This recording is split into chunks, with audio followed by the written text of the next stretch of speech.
मर जाऊंगा साहब। तो हम क्या करें? देख, अगर मिर्ची नहीं खानी है ना तो सच सच बोल, क्योंकि हम जान गए कि अभी तक तुमसे झूठ बोल रहा था। उस दिन तू काम पे नहीं गया था। जब तेरी बीवी बच्ची को लेके मंदिर गई तो तू उसके पीछे पीछे गया था, है ना? बोल। मेरे को मालूम था साहब वो मेरी बच्ची नहीं है, इसलिए मैं लता पे बहुत भड़का। हमारा झगड़ा भी हुआ था। जब वो बच्ची को लेके मंदिर की तरफ निकली तो मैंने साइकिल से उसका पीछा किया। जैसे मैं मंदिर पहुंचा तो मैंने देखा कि मंदिर के बाहर एक काला सा बड़ा गाड़ी खड़ा है। लता बच्ची को लेके उस गाड़ी में बैठी और गाड़ी चल पड़ी साहब। तो गाड़ी विरार में एक बैंक के सामने जाके रुका। जब गाड़ी रुकी तो बच्ची को गाड़ी में ही छोड़ के लता गाड़ी से बाहर निकली और सामने वाले बैंक में घुस गई साहब। फिर मैं उसके पीछे पीछे बैंक में गया और जब मैं अंदर गया तो मैंने देखा कि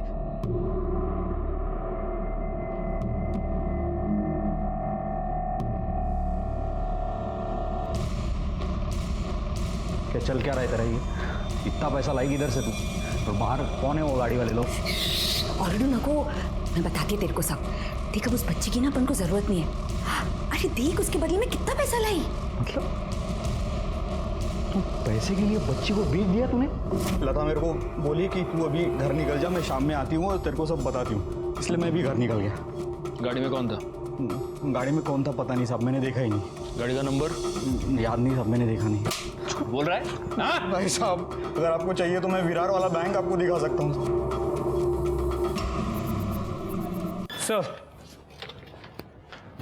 सर आसमा और नाज़नीन की पोस्टमार्टम रिपोर्ट के मुताबिक उनके सर पे किसी भारी चीज से वार किया गया है और मौत की वजह भी हेड इंजरी है। मौत का वक्त शाम 7 और 8 के बीच का है।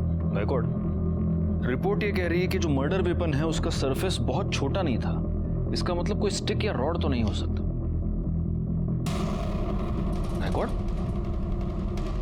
नाज़नीन के साथ मरने से पहले सेक्सुअल असॉल्ट किया गया है? जी सर, और समझ में ये नहीं आता कोई छोटी सी बच्ची के साथ ऐसा कैसे कर सकता है। पोस्टमार्टम रिपोर्ट ये कह रही है कि मर्डर शाम को 7 और 8 के बीच हुआ है और आसमा की मोबाइल लोकेशन ये बता रही है कि 7 और 8 के बीच वो अपने घर पर ही थी, जबकि सज्जाद ये कह रहा है कि वो 9:30 बजे तक घर पर आई नहीं थी। सर पांडू सच कह रहा था। लता का बैंक में अकाउंट है जिसमें उस दिन 50,000 डिपॉजिट किए गए और एक बार पहले भी कैश में 50,000 डिपॉजिट किए। सर इम्पोर्टेंट बात यह है कि लता को बैंक में आसमा हुसैन ने इंट्रोड्यूस करवाया था।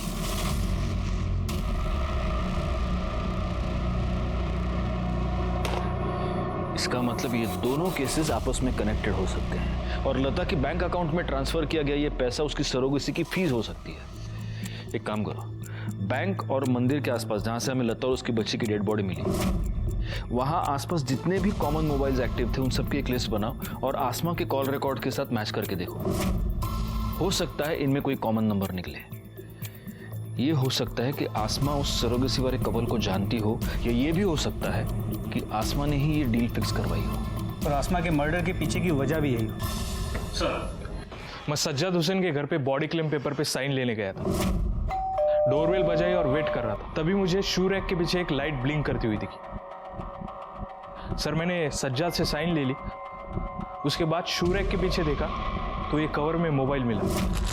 इस मोबाइल में सिम कार्ड नहीं है लेकिन काफी कुछ चीजें हैं। देखिए सर।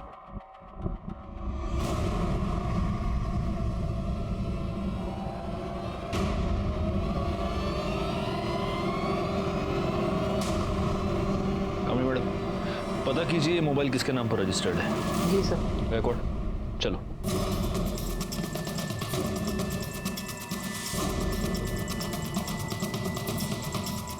सर आप ये बेवजह मुझे परेशान करने क्यों आ जाते हैं? सर मुझे जो पता था मैंने आपको सब कुछ बता दिया। सच मेरा यकीन कीजिए आप। सर आगे कोड बाथरूम से मिला है।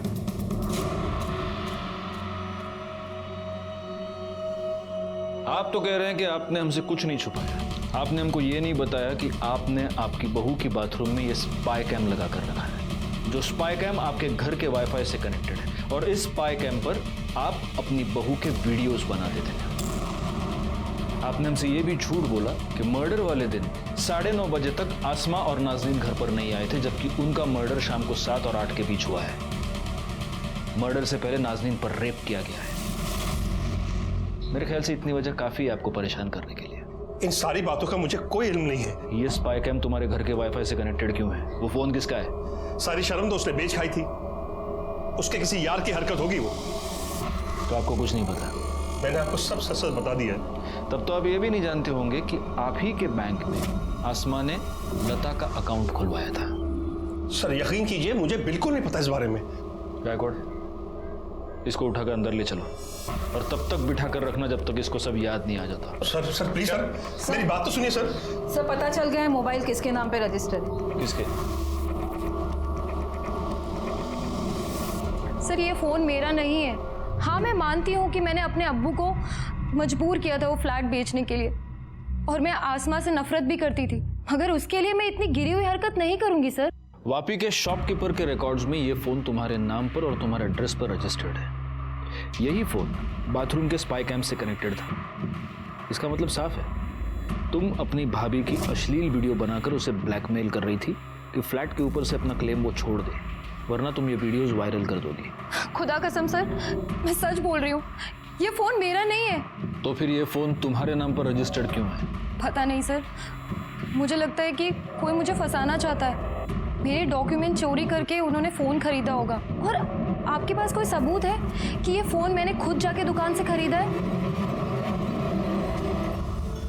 सर जिस दिन लता और बच्ची का मर्डर हुआ था उस दिन ये 2 नंबर मर्डर स्पॉट और बैंक के बाहर एक्टिव थे।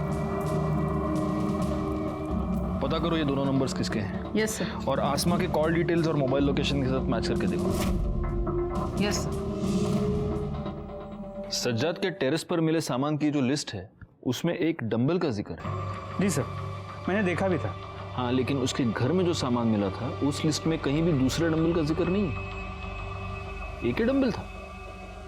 कहीं ऐसा तो नहीं कि दूसरा डंबल ही मर्डर वेपन है और फिर उसको गायब कर दिया गया?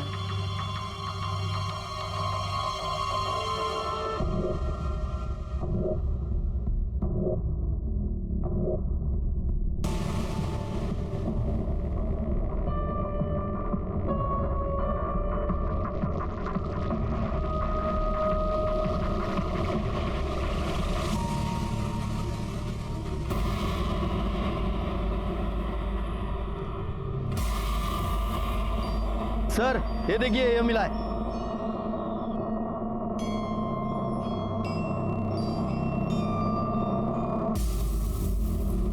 इस डंबल को फॉरेंसिक के लिए भेज दो और उनसे जल्द से जल्द फिंगरप्रिंट रिपोर्ट मंगवाओ। अब अगर सच नहीं बोला ना तो तेरे मुंह में हाथ डाल के सच बाहर निकाल लूंगा मैं। बोल। सर बिजनेस में बहुत लॉस हुआ था सर, पैसे की बहुत दिक्कत थी सर, इसलिए मैं बिजनेस जी को प्रेशर कर रहा था फ्लैट बेचने के लिए।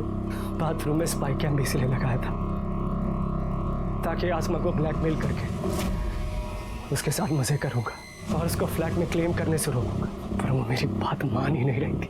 उस दिन भी उनके घर इसीलिए गया था, लेकिन जब उनके घर पहुंचा अम्मी को बुला। दादू घर पर नहीं है। तेरी अम्मी को तो पता है मजे मार रही होगी कहीं पे, पर ये बुड्ढा कहाँ चला गया? हमारी अम्मी और दादू के बारे में गाली मत दो। अरे वाह, बकरी तो बकरी साथ में मेमना भी बोलने लगा है। तमीज। मैंने सारा गुस्सा नाजनीन पे निकाल दिया और तभी उसी समय सज्जाद वहां पर आ गया।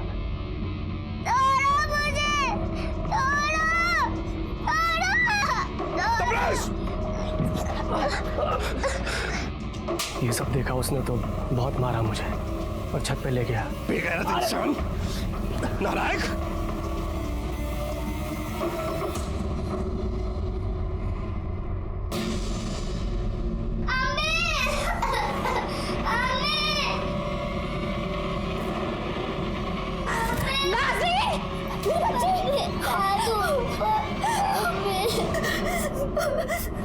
या अल्लाह, ये मुझसे क्या गुनाह हो गया? मुझे माफ कर दे, माफ कर दे मुझे। आप ऐसा कैसे कर सकते हैं?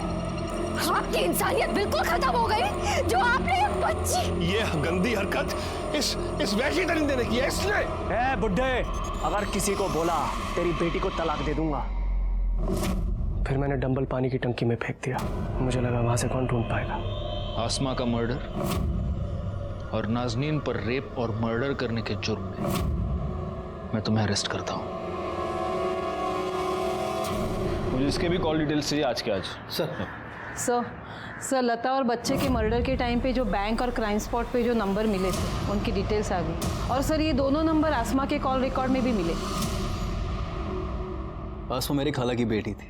शादी से पहले आसमा हमारे साथ हमारे नवे मुंबई वाले फ्लैट में रहती थी। निखत और आसमा काफ़ी अच्छे दोस्त थे। शादी के 5 साल बाद भी हमारे यहाँ औलाद नहीं हुई, तब डॉक्टर ने हमें सरोगेट मदर के लिए सजेस्ट किया था। सर मैंने सरोगेट मदर वाली बात आसमा को बताई, तभी उसने मुझे लता के बारे में बताया। 12 दिसंबर को क्या हुआ था जब लता बच्ची को लेकर तुम दोनों के पास आई थी? बोल।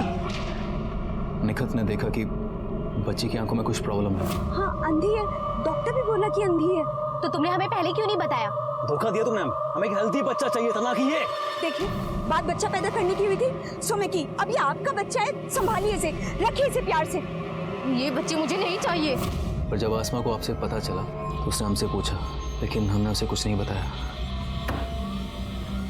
फरहान और निखत को लता और बच्ची के मर्डर के लिए, तबरेज को आसमा और उसकी बेटी नाजनीन के मर्डर के जुर्म में उम्र कैद की सजा हुई और सज्जाद को जुर्म छुपाने के लिए सजा। जुर्म की दस्तक को हमेशा सुने, उसे समझने की कोशिश करें। इसी के साथ नमस्कार, मैं senior inspector Rajesh Jadhav, crime petrol Dastak के आज के इस भाग में आप सबका स्वागत करता हूं। आज मैं आपको उस केस के बारे में बताने जा रहा हूं जो दिसंबर 2018 में मेरे सामने आया था, जब मैं महाराष्ट्र के विरार पुलिस स्टेशन में पोस्टेड था।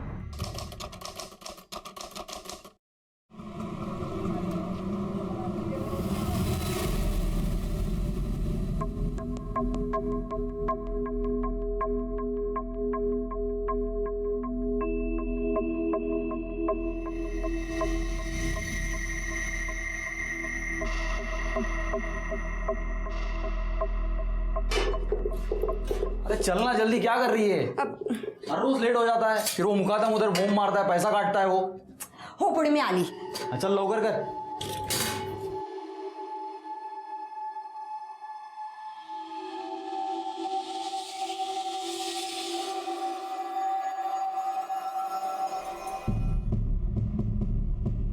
अरे माझ्या सोनला, आई बाबा के जाने के बाद घर का ध्यान रखेगा ना? हाँ अच्छा एक काम कर, ये ले कुल्फी खा लेना। हाँ चल, मैं आती है शाम का।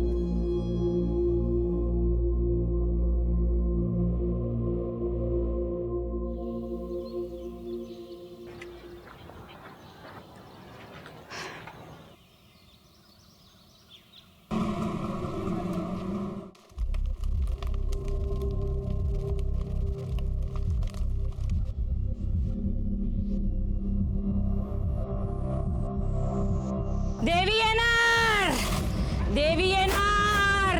कल अमावस्या की रात है, मुझे सब मालूम है। हाँ देवी येणार। देवी मेरे सपने में आई थी, वो बोली थी वो कल आएगी, वो कल आएगी, नक्कीच येणार देवी। देवी येणार, आएगी, आएगी देवी, आएगी, आएगी देवी, आएगी।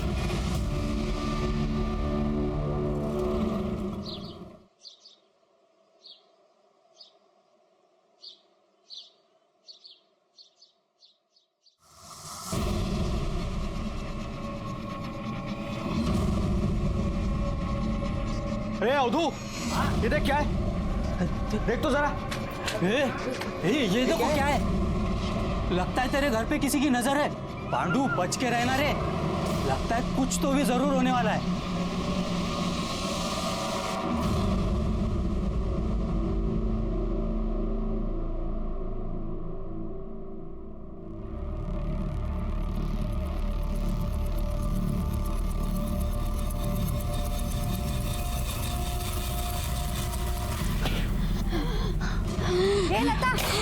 लता, तो क्या झालं? क्या हुआ? अरे देखो, लता को क्या हुआ? क्या हुआ? पांडू, अरे देखो, देख तेरी बीवी को क्या हुआ है, जल्दी आ। देखो ना इसको क्या हुआ? अरे देखो कोई। क्या हुआ?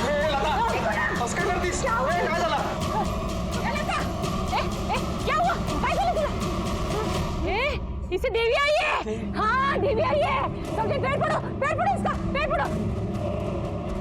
देवी आई है। हाँ देवी आई, मैंने बोला था ना देवी आई है। साहब मैं क्या करूँ अभी? मैं कहाँ लेके जाऊँ इसको? कैसे ठीक होगी? अरे रोना धोना बंद कर, डॉक्टर के पास लेके जाओ उसको।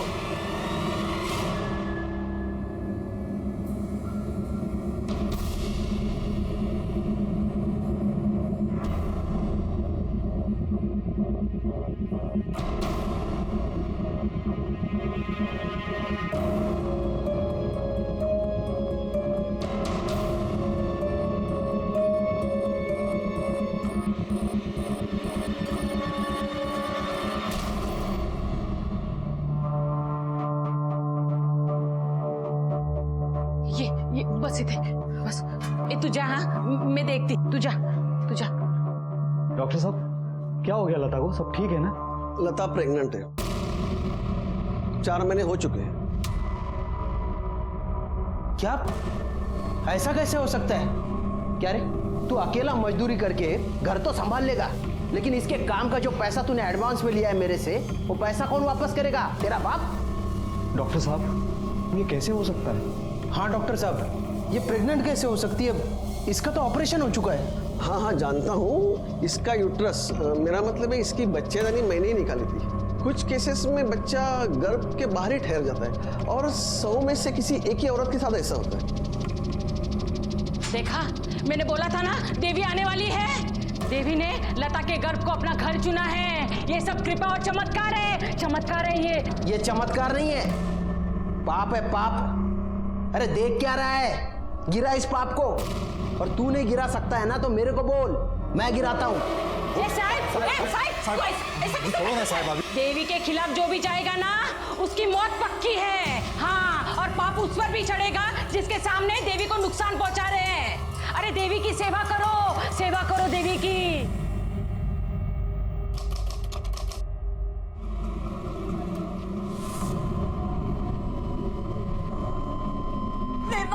अरे क्या हुआ? देखो ना डॉक्टर साहब, दर्द चलो गई। नर्स, इन्हें जल्दी से ऑपरेशन थिएटर लेके जाओ।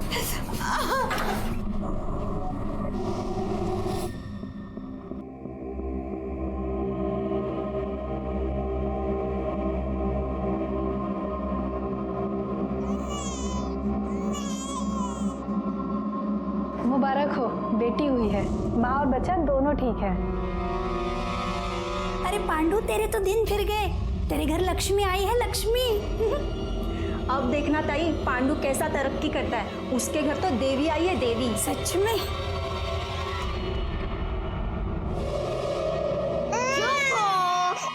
ये ले, दूध पी ले।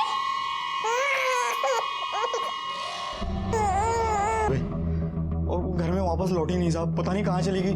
तो मंदिर के आसपास जहाँ ढूंढना था सब जगह ढूंढा साहब, लेकिन नहीं मिली। तुम्हारी बीवी मंदिर में अकेली गई थी? कोई था नहीं उसके साथ? वो और हमारी बच्ची थी उसके साथ। बच्ची की उम्र क्या है? अभी 10 दिन की है साहब बच्ची। उसी की नजर उतरवाने के लिए गई थी, लेकिन आई नहीं वापस। 10 दिन की बच्ची को लेकर तुम्हारी बीवी मंदिर गई थी?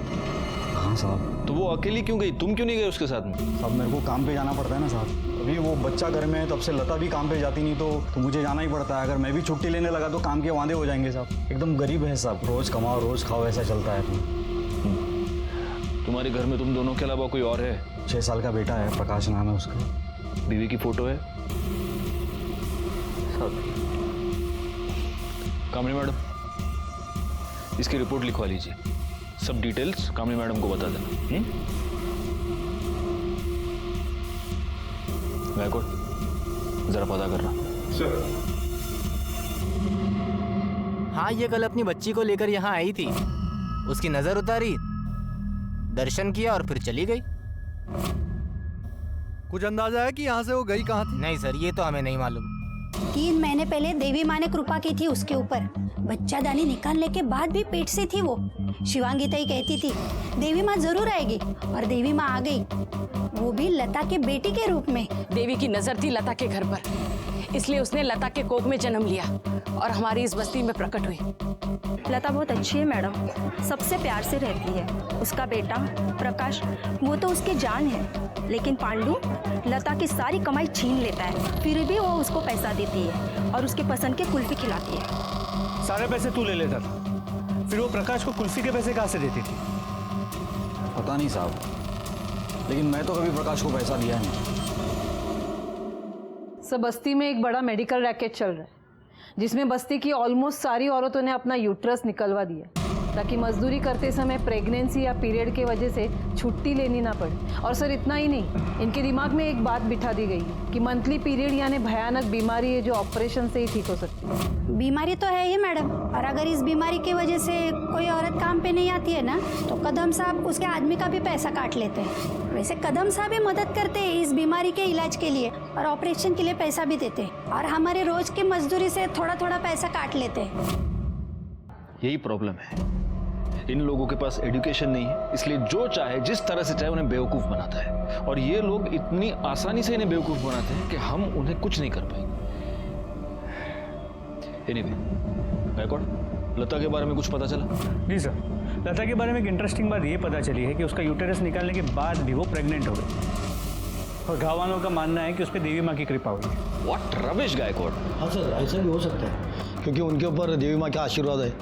करडे, ये तुम कह रहे हो? पुलिस वाले हो ना तुम? ऐसे अंधविश्वासों पर विश्वास रखते हो तुम? पुढच्या वेळेला असं काही बोललत ना तो तुमको ही मिर्ची खिलाऊंगा मैं अभी।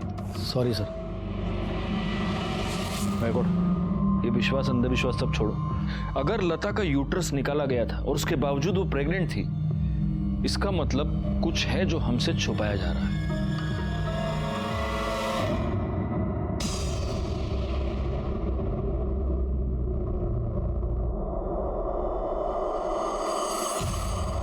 श्रद्धा और अंधश्रद्धा में बहुत ही हल्का फर्क होता है, और इसी फर्क का फायदा उठाकर कई बार पैसे वाले लोग गरीबों का शोषण करते हैं। गरीबों को इस बात का यकीन दिलाया जाता है कि उनकी जिंदगी की सारी तकलीफें उनकी किस्मत है। ये हालात तब तक बने रहेंगे जब तक ये अज्ञान दूर नहीं होता। तब तक ये अंधश्रद्धा लोगों को डराती रहेगी, उन्हें मजबूर करती रहेगी, यहां तक कि उनकी जान भी लेती रहेगी।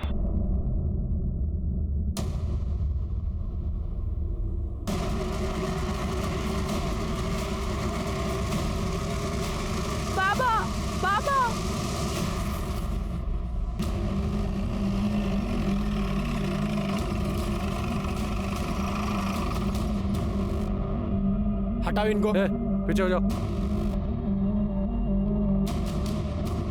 सर ये तो गड़े हो, फोटो दिखा ना सर। लता सुरवे, लेकिन इसके साथ तो इसकी बच्ची भी थी। करडे, ढूंढो जरा आसपास। सर। सर गले पे निशान है। सर गले के निशान से तो ये क्लियर है कि गला घोट के मारा गया। इसकी हालत देखकर लग रहा है कि इसका मर्डर कल ही हुआ है। करडे, पूरा एरिया चेक किया सर, बच्ची कहीं नहीं मिली। मुझे ऐसा लगता है कि इसका मर्डर बच्चे के लिए ही हुआ है। वही इसे मारकर बच्ची को ले गए। गायकवाड़, किसी को भेजकर पांडु को बुलाओ। पवार,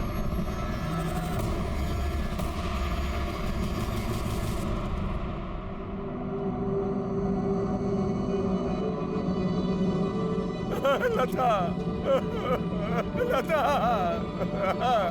अरे हम गरीबों ने किसी का क्या बिगाड़ा था? गायकवाड़, बॉडी को पोस्टमार्टम के लिए भेज दो। सर। हर रोज सुबह 6 बजे घर काम के लिए जाती थी साहब। वापस कितने बजे आती थी? 7, सवा 7 तक। किसके पास काम करती थी? मालूम नहीं साहब। तेरी बीवी किसके यहाँ काम करती थी तेरे को मालूम नहीं? नहीं, सच में नहीं साहब। पता नहीं है, झूठ बोल रहा है हमसे। मैं झूठ क्यों बोलूंगा साहब? क्योंकि हो सकता है तूने ही तेरी बीवी का मर्डर किया हो। चल बोल, बच्ची कहाँ है बोल। साहब, मैंने ऐसा कुछ नहीं किया साहब। मैं लता से बहुत प्यार करता था, उसको बहुत चाहता था। मैं उसको क्यों मारूंगा साहब? चल ठीक है, मान ली तेरी बात, जा। अरे आता जा ना, का ठेवू बसून तुला। और सुन, शहर छोड़ के मत जाना, नहीं तो पकड़ के लाऊंगा वापस। ठीक। चल निक। गायकवाड़, अगर ये सच कह रहा है तो इसकी बीवी सुबह 1 घंटा किसी के पास काम करती थी। अब कैसे पता करे कि किसके यहाँ काम करती थी? सर एक आइडिया, मैं घर फोन करके ट्राई करता हूँ, शायद आइडिया कम कर जाए। घर? हाँ सर, ट्राई करता हूँ। हेलो। अरे मैं घर जल्दी नहीं आ रहा, तुम सामान की लिस्ट क्या दे रही हो? तुम रुको एक मिनट कुछ पूछना था तुमसे। अब हमारे घर में जो मेड आती है वो अपने घर काम के लिए कितना वक्त लेती है? मतलब झाड़ू पोछा बर्तन वगैरह।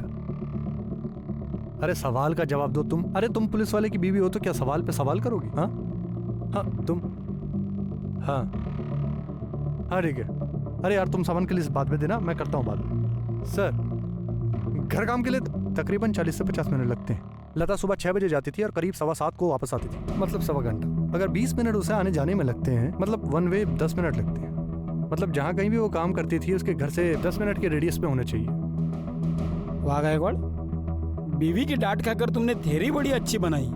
चलो आप एक काम करो, लता की फोटो लो और जिस बस्ती में वो रहती थी उसके आसपास पूछताछ करो कि वो किसके पास काम करती थी। एक और बात, डॉक्टर प्रधान से भी पूछताछ करो। अगर उसने बाकी की औरतों का यूट्रस निकाला तो फिर उसने लता का यूट्रस क्यों नहीं निकाला?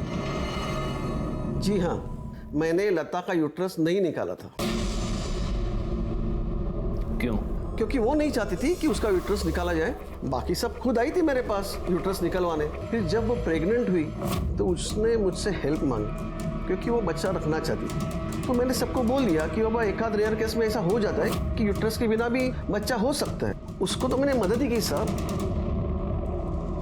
इस डॉक्टर प्रधान की दरियादिली की 2 वजहें हो सकती है। या तो ये सचमुच लता की मदद करना चाहता था, या फिर ये जो कह रहा है कि उसको कदम और लता दोनों से पैसे मिले थे। अब सवाल ये है कि लता के पास इसको देने के लिए इतने पैसे आए कहाँ से? एक गरीब मजदूर औरत को इतने पैसे देगा? शायद वो जिसे उसके यूट्रस की जरूरत हो। सर एक सेकेंड, आपका मतलब है सरोगेट मदर? एग्जैक्टली। पांडु के मुताबिक लता सिर्फ 2 जगहों पर काम करती थी, उस कंस्ट्रक्शन साइट पर और किसी के यहाँ घर काम करती थी। तो हो सकता है कि ये पैसे जिसने भी दिए हो वो इन्हीं 2 जगहों में से किसी एक पर दिया हो। अब हमें पता ये करना होगा कि वो किसके यहाँ घर काम करती थी।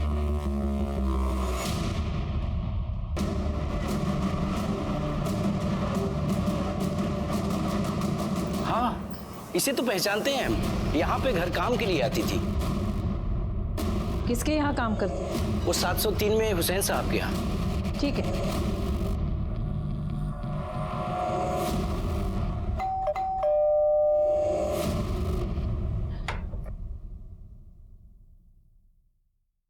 जी कहिए।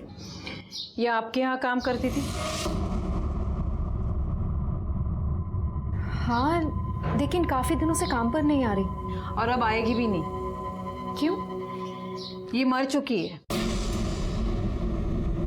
मेरी बीवी का 10 साल पहले इंतकाल हो चुका है। मेरा बेटा रहमान भी 5 साल पहले एक्सीडेंट में गुजर गया। अब इस घर में हम सिर्फ 3 ही लोग रहते हैं, मैं, मेरी बहू अस्मा और पोती नाज़नीन। तो आप तीनों के अलावा फैमिली में और कोई नहीं है? एक बेटी है बेनज़ीर, वो वापी में अपने शौहर तबरेज और 2 बच्चों के साथ रहती है। ठीक। मतलब हमारी सरोगसी वाली थियरी गलत निकली, क्योंकि सज्जाद हुसैन की फैमिली में किसी को सरोगसी की जरूरत है ही नहीं। ये भी तो हो सकता है कि फैमिली के अलावा कोई और हो जिसे सरोगेसी की जरूरत हो। होने को तो बहुत लोग हो सकते हैं, पर सवाल ये है कि ये जो भी जरूरतमंद है वो लता को मिला कब और कैसे? क्योंकि अगर सुबह का 1 घंटा छोड़ो तो लता पूरा का पूरा दिन उस कंस्ट्रक्शन साइट पर हुआ करती थी। Excuse me. हेलो, ठीक है सर, मैं अरनाला के देवी मंदिर में अभी जाना होगा।